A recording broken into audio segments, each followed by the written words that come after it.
Hi everyone, my name is David Rogers. I just want to say thanks to Steve for accepting my proposal to talk. This came about after a discussion on Twitter about how much security researchers had contributed to this work and whether security researchers were being listened to. And the answer was a resounding yes.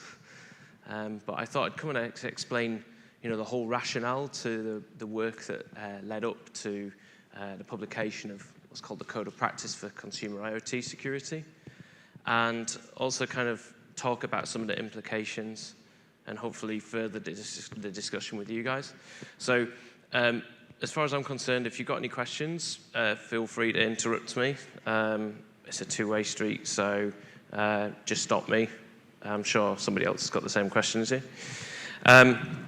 The background, well, my background is left school at 16, worked in a semiconductor fab doing an apprenticeship, got laid off, ended up working for a mobile phone company, Panasonic Mobile, RIP, and we had a big security incident. At the time, I was designing equipment and software for the factory line, and the question was, that there was a pirate in Lisbon, in Portugal, who was apparently using my software, and they sent me out to Lisbon to go and see this guy. And when I get to Lisbon, it turned out it's an undercover operation. I'm 21. I was like, this is kind of good. I want to do this stuff. So I ended up falling into security. And you wouldn't believe it, but around that time, so about 2000, we didn't have any kind of product security function whatsoever. And this wasn't alien to us as a Japanese company. It's just a reality of how consumer products were built. And it's kind of interesting to me looking back about, when I talked to the design engineers in the design center, that whilst there were all these hacking tools available, and we're talking about embedded systems hacking, nobody even bothered to kind of go and do that search, because mentally, that was a different world, even though it's probably just an internet search away. And so we learned over time, how to deal with these people cracking our products and how to design our products more securely. And so a lot of that work led to massive improvements in the mobile phone industry. And so there was some work that led out of that called TR1, which was from an organization called OTP, which led to the standardization of something called the TEE, Trusted Execution Environments, in every mobile phone now. And actually, mobile phones are a very, very hard target. We kind of had our moments, as it were, but the mobile phone industry is certainly much more mature than most other connected product industries. Sadly, the same can't be said for IoT. IoT is generally an easy target. So as we've grown historically in the mobile phone industry with the attackers, so our defense has got better, the attackers get better, we get better. So kind of we're up there together. And then you've got, say, a washing machine company over here who goes, I don't really want to go the way of the dodo. The boardrooms are a bit scared. You hear the word Kodak kind of thrown around boardrooms. Right? They're desperate to not be obsolete by some new company. So their answer to that is to connect it to the internet, because that's what people want. And it doesn't matter whether the use case is valid or not. It's all about digitization. So you hear a lot about that in the connected industry world. Digitization of non-digital companies. But the problem you've got is this company, and I'm not just highlighting washing machine manufacturers, there's a ton of other consumer products out there, but they don't have a clue how to do anything securely. They don't have a clue what to do when this thing goes on the internet. They're buying in third-party hardware. They're probably having it integrated by some kind of third party. They're getting the app developed by a third party. And all of that creates what essentially has been a perfect storm. So how this work originated, so I do some work for DCMS, it's a government department, and they have a role here on cybersecurity. I do some work on standards and so on. And I was tasked with creating this code of practice for IoT security, along with a lot of very, very clever people from the NCSC and the ICO and other parts of government. I was going to go through a bunch of slides with examples of things like cloud pets and connected fish tanks in casinos and stuff like that. And to be honest with you, I couldn't be bothered. So you got a picture of my cat instead. This is Pumpkin. If you play Neko Atsumi, this is Pumpkin too. Pumpkin's named after Pumpkin. But I thought I was kind of looking through for pictures of my cat this morning. And I thought this is actually quite a good one, actually. So this is, I guess we can say, well, this is BitFi. This is Cybergiddens. No. This is Ken Monroe. This is IoT. But there are so many examples out there. We all know them. That's why I didn't want to kind of, teach my grandmother to suck eggs. We all know where these issues are. We see all of these products. And we're not actually surprised when we see that yet another crappy piece of IoT is being hacked. Those companies that are hacked seem to be surprised. Obviously, we've got a biased sample here. But in my experience, and I run a company, when we get people ringing us up saying, my product's been hacked, and what do we do, and so on. Give you a couple of examples. So one was a very large webcam vendor. I think it was Context had actually done a free public pen test and published the results. Scott Lester did a great job on that. Company rings us up and says, we want a pen test.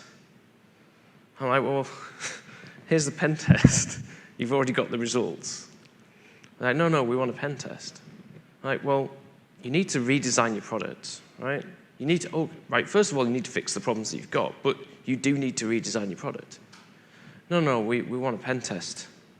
And this conversation went on for about 20 minutes, and then the company eventually went away. And this is not an uncommon conversation, is that most of these companies that get hit, all they want to do is make the problem go away. I had another company which created kids smartwatches, and the founder rang me up in tears. We need some help. So, okay, here's what you need to do. You need to redesign your product. But this one was quite interesting because what you see, a lot of these products are kind of badged ODM products, so outside design manufacturer, and they're coming from Shenzhen, somewhere in China, and then the job of the entrepreneur in Europe is basically to get it into the sales channels of big retailers, right? So the entrepreneur doesn't actually care what that product contains, nor do they know a lot about it at all. But the problem is that that reference platform that's being used for, say, that watch is the same across all of those different watches that are sold. And I kind of, people throw around the word backdoor quite a lot, but I can't quite work out in a lot of cases whether it's just a cultural issue that there's a lack of understanding that you can't just have an open remote diagnostics function with all of the development commands over SMS. That just seems to be like a massive mentality issue here. And then, surprise, surprise, the company's getting really upset because somebody's published the list of commands on the internet. And it's like, well, you're kind of focusing on the wrong problem here. So And this is stuff that we see over and over again. Actually, coming back to mobile phones, for those of you who were at DEF CON, oh, sorry, it wasn't DEF CON actually, this was at Usenix. The sort of expose of how many people had left hundreds, and in some cases thousands of AT commands left wide open on mobile devices, still just sat there. So it's not unique to IoT. But we just see the same problems time and time again. And this is stuff that we've all been talking about for 20, 25 years. And it's still going on. So when we had these meetings, we had an expert committee that was put together. There was loads and loads of different companies consulted. People like myself were talking to researchers around the world. I'm regularly going to security conferences and so on, talk to a lot of security researchers. But it was interesting at the table because you get the same old things trotted out. What we've got to do is educate the users. Or, some fanciful thing about quantum computing and, maybe we should make these things quantum resistant. And I'm kind of banging my head off the table at this point because actually the broad problem that we've got, and this is highlighted by Mirai, is that we're not even bothering with looking at the basics because actually the basics aren't that sexy anymore. But there are still manufacturers, a huge amount of manufacturers, who are doing really, really insecure things. And actually, we've probably reached the point where we just need to say, no, it's not acceptable. We want to eliminate this stuff. And we're going to say that we will not tolerate it anymore. And we kind of got some consensus on that. Another cat picture here. So I guess, the reason for this is we all know what's going to happen to these IoT products, right? And it did. So the background to the Secure by Design work is, so in the UK we had the National Cybersecurity Strategy. So that the first iteration of that was sort of worked on 2010, 2011. And the core of that was really to say we want, our aspiration is we want the UK to be one of the most safe places in the world to do business, to work in. We want the UK to be an exporter of security goods and services. We're already pretty good at that. And also we want to build the skills base. So we want to encourage universities and so on. So I teach at a couple of universities and we've now got the GCHQ's certified degrees in system security. We've got various cohorts of PhD students around that are already coming out, funded by DCMS. So we're starting to see the results of some of that investment. But there's a second iteration of the cybersecurity strategy, which started in 2016. And within that, we also said that the UK is more secure as a result of technology products and services having cybersecurity designed into them by default. So what we're saying is, it's an acknowledgement that you can't just add security as an afterthought. That actually we do need that design mentality shift to say this thing is going to be properly secured and we're going to invest in a secure software development lifecycle. We're going to actually think about security as we build these products. So by implication, we need to define how we're going to actually do that, what are the tactics to actually achieve that. So a review was conducted, the Secure by Design review, and it looked at two key risks related to consumer IoT. So the first one was that the poorly secured IoT devices and services increasingly threaten consumers' online security and privacy and even safety. Don't think anyone will argue with that. But the second point addresses a slightly different slant on this problem, which is that poorly secured devices in homes across the UK can end up being hijacked and be used as part of an attack on something else. So actually the user may see no effect. And that is a greater problem for the country in some respects.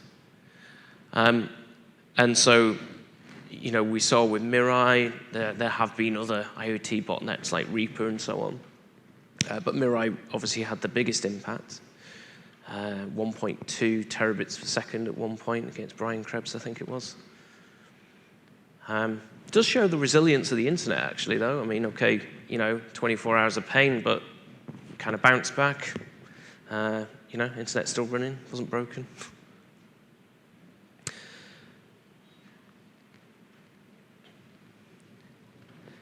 And so the back end of this was that on March the 7th, we launched a report at which kind of contained all of our efforts on this.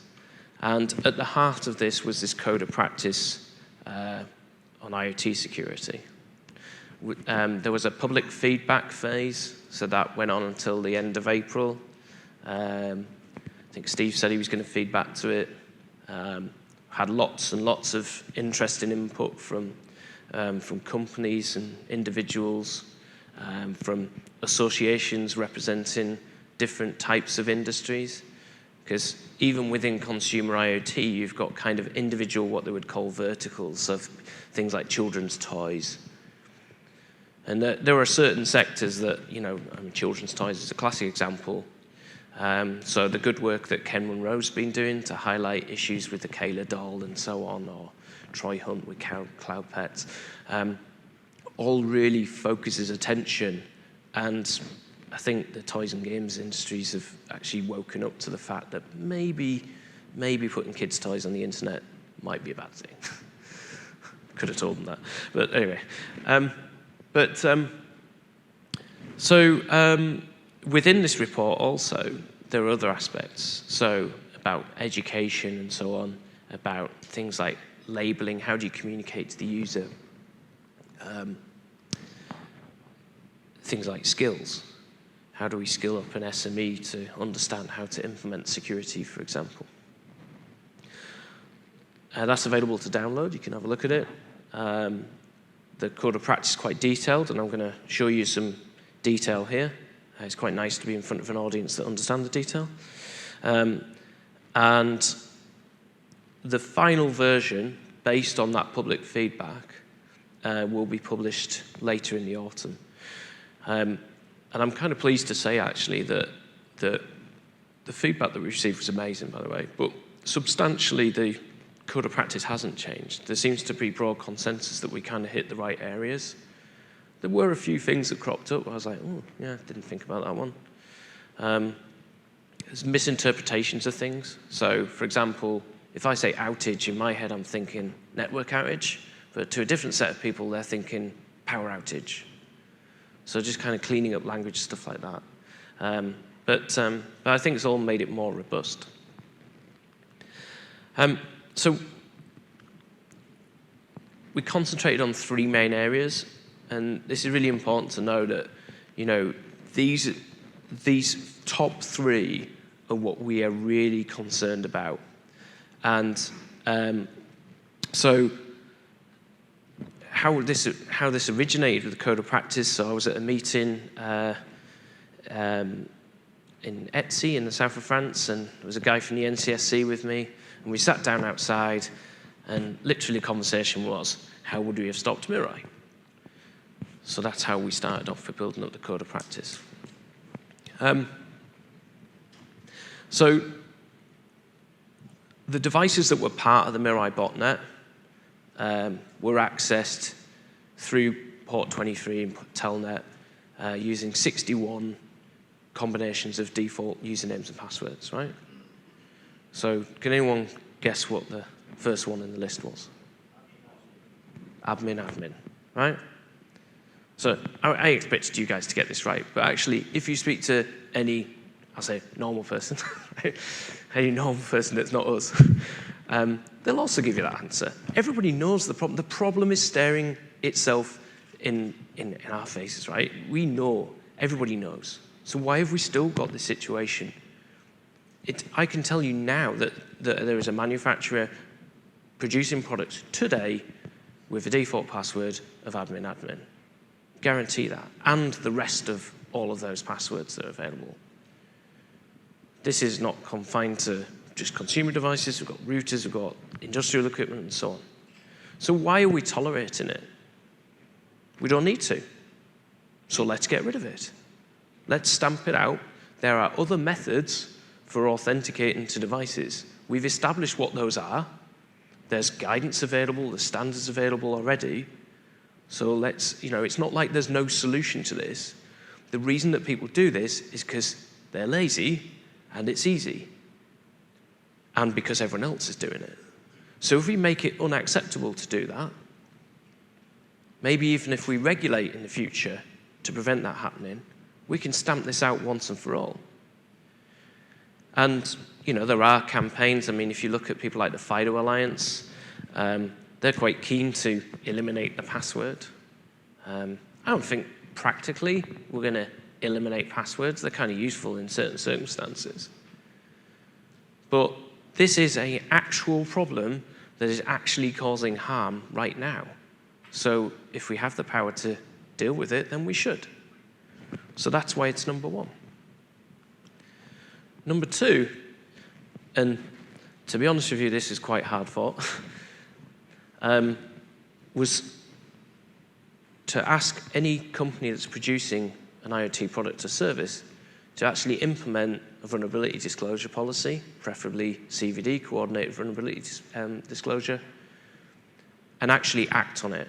And we do say, and act on it. So we have the beauty of the fact that people like Katie Missouri, who set up CVD in the first place at Microsoft, has really pushed this forward. And it's even standardized internationally. It's standardized in an ISO standard, which is freely available and downloadable. But it's also a recommendation that's been taken up by the mobile phone industry through GSMA. The IoT Security Foundation recommend that you implement CVD. So again, it's within our power to say to companies that we expect you to implement a CVD policy, because actually if you have no point for anybody to report vulnerabilities to you, then you're probably not going to start to fix them. But as Katie also makes a very good point repeatedly,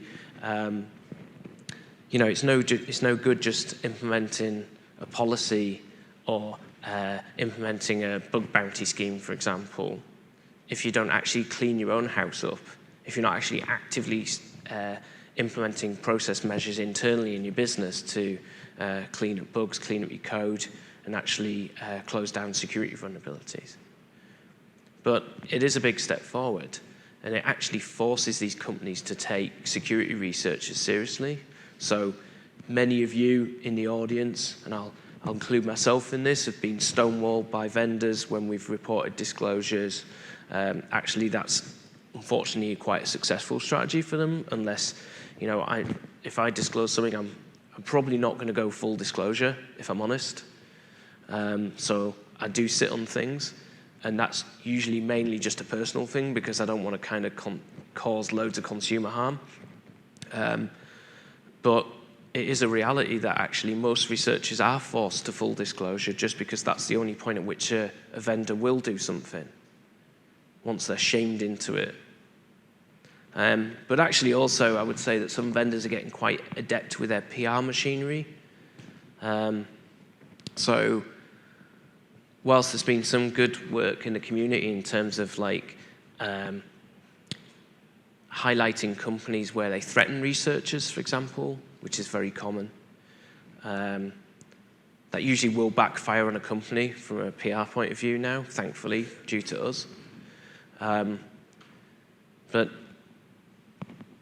sometimes, you see security researchers being smeared, or the other one is people getting no fixes, and then a company quietly fixes it, puts out an update, doesn't acknowledge the researcher.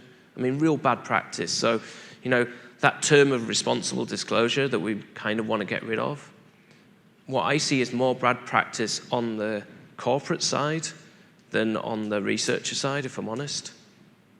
And there's still a lot of education to tell these vendors that actually if somebody discloses something to you, that's a good thing, and you're probably dealing with a nice guy because the bad guys aren't going to disclose it to you, they're just going to use it.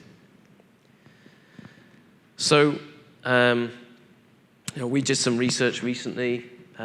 Didn't surprise us that there's probably around about 90% of the market has no form of vulnerability disclosure policy and no way to contact those companies. We need to clean that up. I heard some interesting comments on Twitter about people talking about, well, what if a company doesn't respond to me? Maybe the next step should be that I can report that company to the government and the government can actually do something about it. And I think some of those really are really interesting ideas, and I think the people like the NCSC are very well aware of this.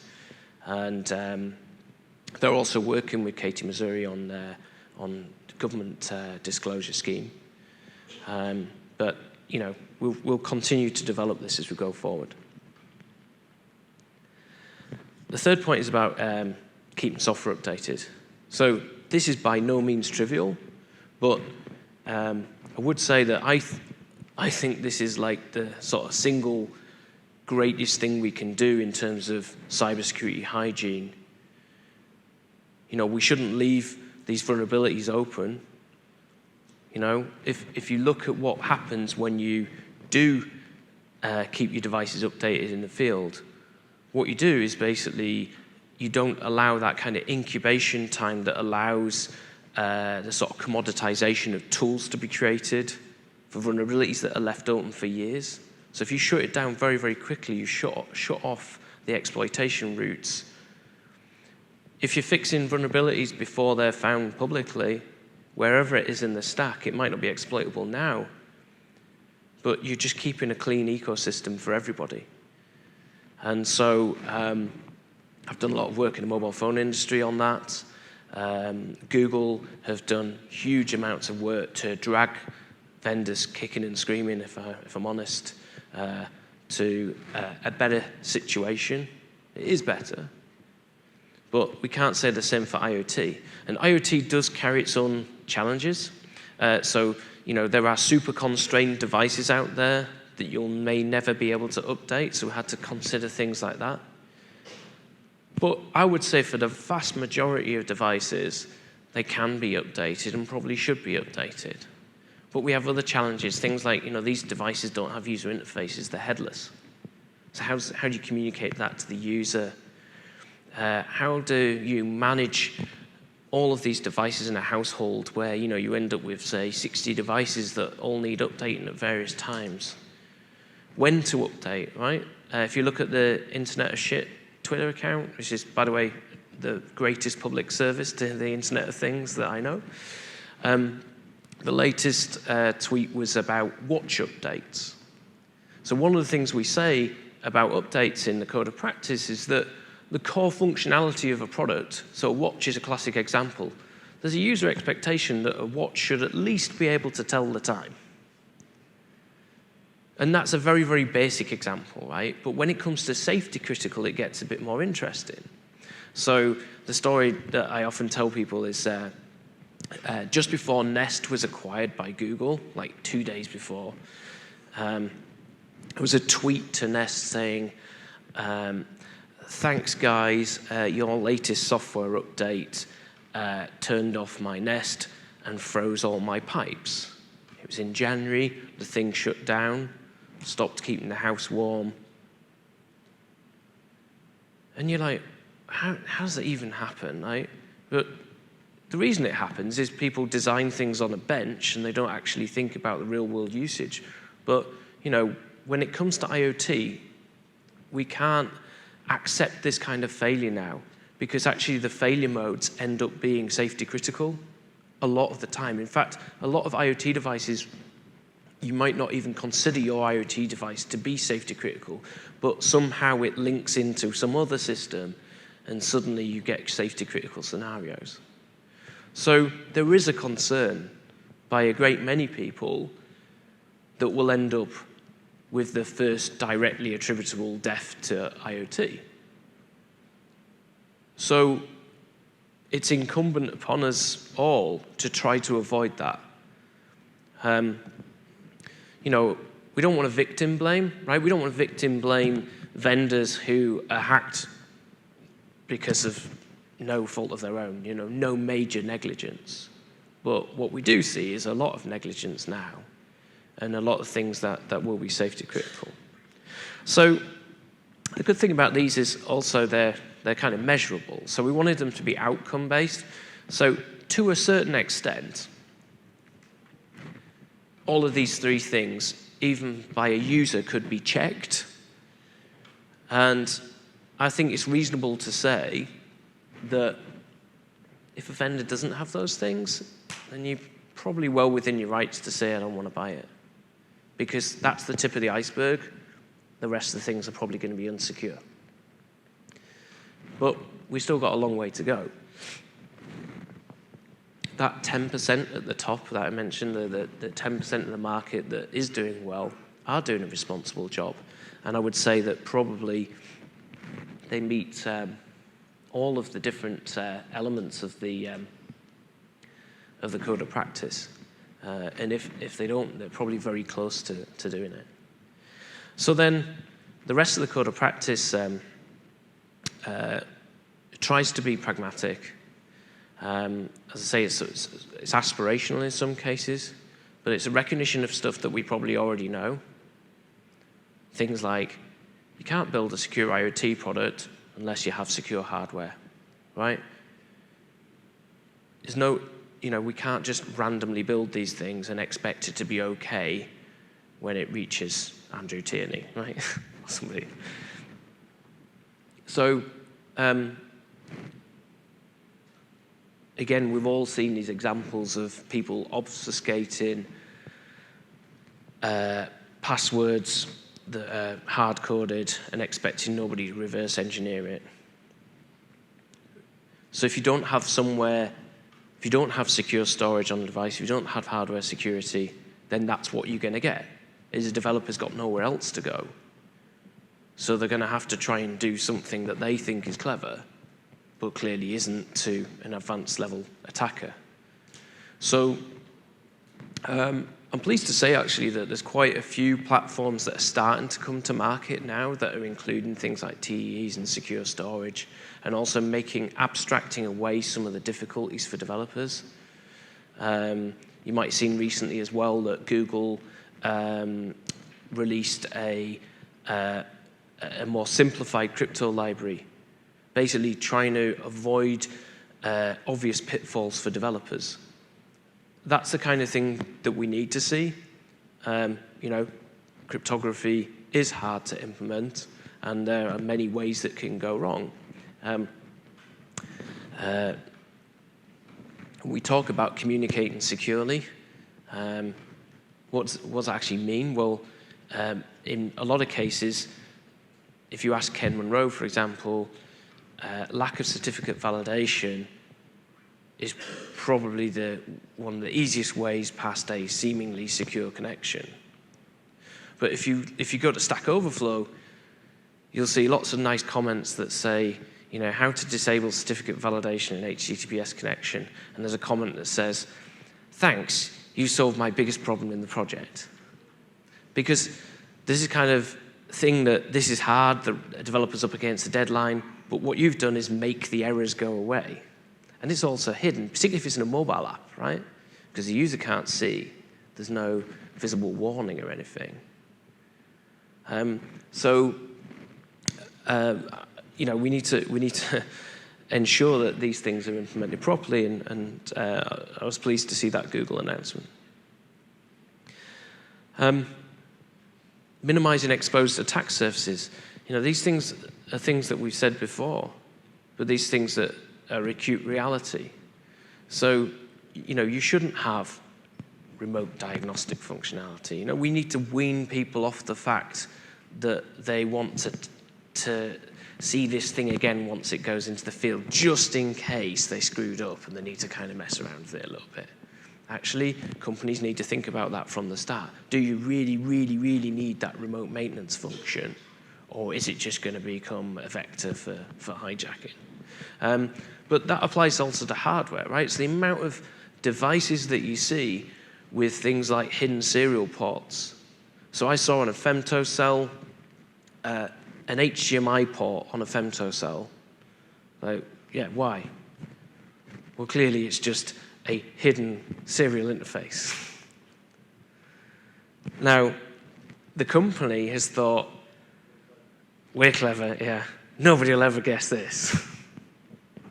But clearly, it's just stupid.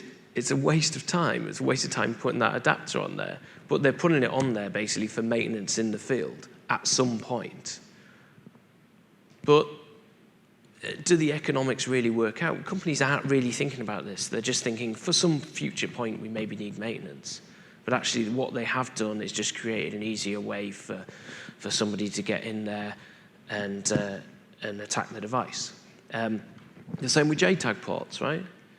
So, again, companies don't realize that, security researchers are well-versed and there's loads of tools like JTagulator out there and so on. So, why are companies leaving JTAG ports on PCBs? They could actually remove those. They could have it in manufacturing just on the biscuit, and that's then broken off. Why are these things not properly authenticated?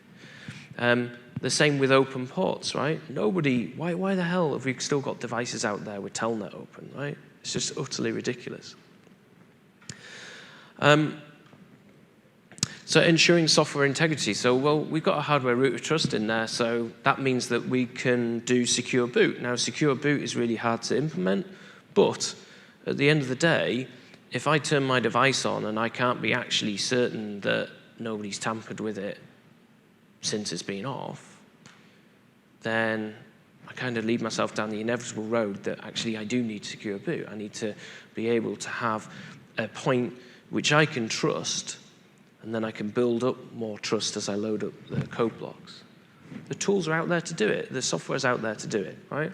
But people don't implement it because it's not, they just don't think about it. But we could eliminate a lot of cold boot attacks just by ensuring that people actually use secure boot. But again, we need to make sure that the chipsets are available that provide that functionality. Then woven within this, so there's a number of requirements that allude to privacy and data protection. So when we launched this in March, we had, we were pre-GDPR and pre-DPA 2018. But the text is essentially aligned to GDPR, and what you'll see in the autumn version is that we do directly refer to GDPR. And actually that makes it very powerful, and I'll come back to that in a second.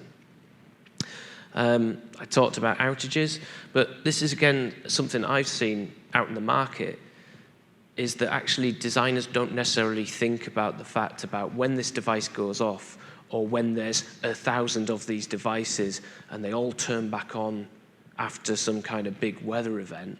So this is something that happens repeatedly on mobile networks. It's called signaling storms. So actually being able to deal with that situation, how to deal with devices when they're offline. So it amazes me how many devices that just think that they have, the designers think that they've got a continually robust internet connection. That's just absolutely ludicrous. So particularly from a safety perspective, the core functions of that device should continue to operate even if there is no network. We should also consider that you're probably going to lose power at some point as well.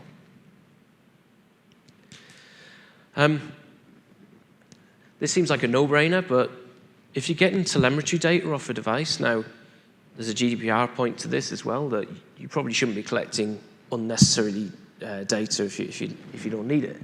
But if you are monitoring system telemetry data, then it's kind of a no-brainer that you'd actually also monitor that for security anomalies. So we want companies to think about that. This one comes from GDPR2, which is about making it easier for consumers to delete personal data. And that's about the consideration of, if somebody sells a device, or if they give it to their friend, or even, the easiest one is a hire car, or if you're selling your car, right? You need to be able to satisfy the consumer that their stuff is not on there anymore, and it's been securely removed.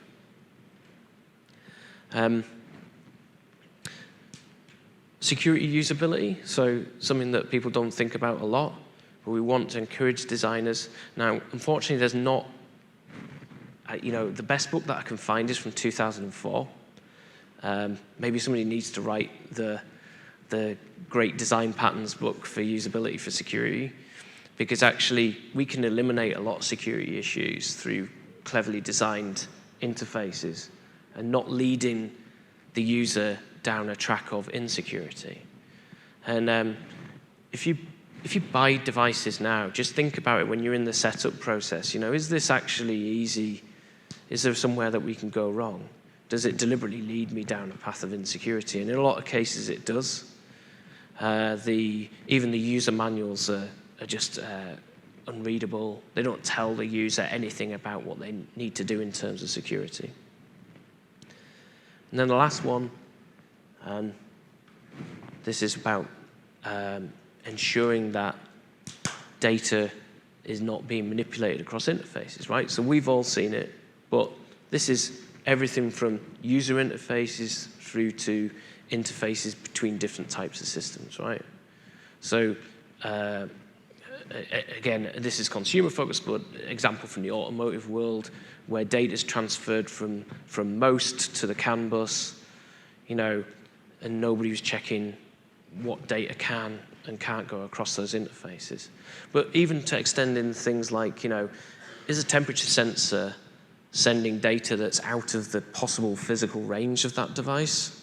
Then maybe there should be some checks in there to make sure that no data can be sent, or that it's a numeric integer between, minus 30 and plus 32, or whatever it is. So together, hopefully this will create a more secure world for all of us. So the government's clearly said as well that we're looking at regulatory options.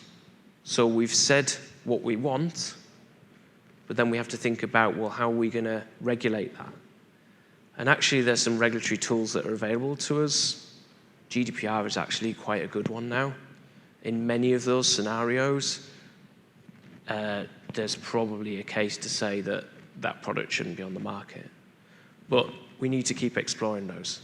In the areas of things like product safety and the Consumer Rights Act, there are possibly some levers that we can pull that could really be the big stick. So, some people, I've had this conversation with Ken Monroe quite a lot, talk about enforcement. Yes, I think everybody agrees this, but we kind of need to explain to, you can't expect, if you haven't said what you want, you can't expect people to be doing that already, right? So we have said what we want. And I mentioned about the disclosures thing as well. Perhaps that's future work, If companies don't respond, how could the government help? So our ultimate aim is to stop this stuff getting into the market. There is a huge amount of good. Some companies doing very, very good, but bad companies are actually creating fear in consumers about buying that stuff. So the big companies who are doing good should be actually promoting this and saying, well, this is what we want to do. Communicating that to customers is very difficult, but actually saying to people, being transparent about what you do and how long you're going to support software updates for and so on, that's a good thing. Giving people more information that they can understand may influence their purchasing decision.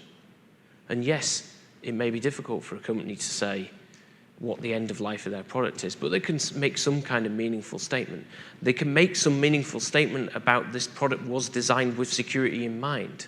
We're not saying, we don't want to say this product is secure because it was certified at this particular date. That's not going to work, right? Because devices are continually updated, new vulnerabilities come along, new things are discovered, new attacks are discovered.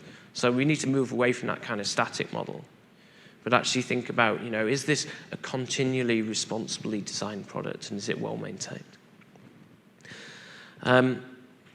Just briefly on the last point, we're also working on some mapping, and so the idea of that is to, we conducted this work during August, but is to map existing standards. DCMS is not a standards body, but there's lots of good standards out there and lots of good recommendations. The problem is there are a lot of them, so we've been doing a process of mapping those, and it's been a huge piece of work. It's about 4,000 pages we've had to go through of various different things. But the good thing is there's a lot of alignment. It's just people say things in different ways. But that will enable us to kind of sort of remove that from the equation, because we've done that work, and we're hopefully going to make that available as open data as well for people to work on. This just shows the sort of level of complexity in the ecosystem. Again, we're hoping to make this available as open data for people to use, and we're just using a tool here called Kumu. I'll probably continue to host this so people can use it. So hopefully, maybe I'm putting security researchers out of a job, I don't know. But maybe we can just relax a little bit. But hopefully it's going to succeed in the market. We're also looking at changing government purchasing to request products that comply with the code of practice. So that's hopefully going to be a big leg up. But we have to also think about how are attackers going to respond to this? How are the vendors that are not invested in actually doing this, how are they going to react? How are they going to try and get around this? And so we're going to continually be watching this. It's going to be under continual review. But the good thing is, for being British, that actually Britain is kind of standing tall in this. We're really, really taking leadership on this. There are a lot of countries looking at this, but Britain is way far and ahead of a lot of countries. So hopefully we can take the lead and show others the way, and hopefully other countries will align to this work as well. And then we result in the defragmentation of this space as well. So thanks for listening, and I hope that was useful for you.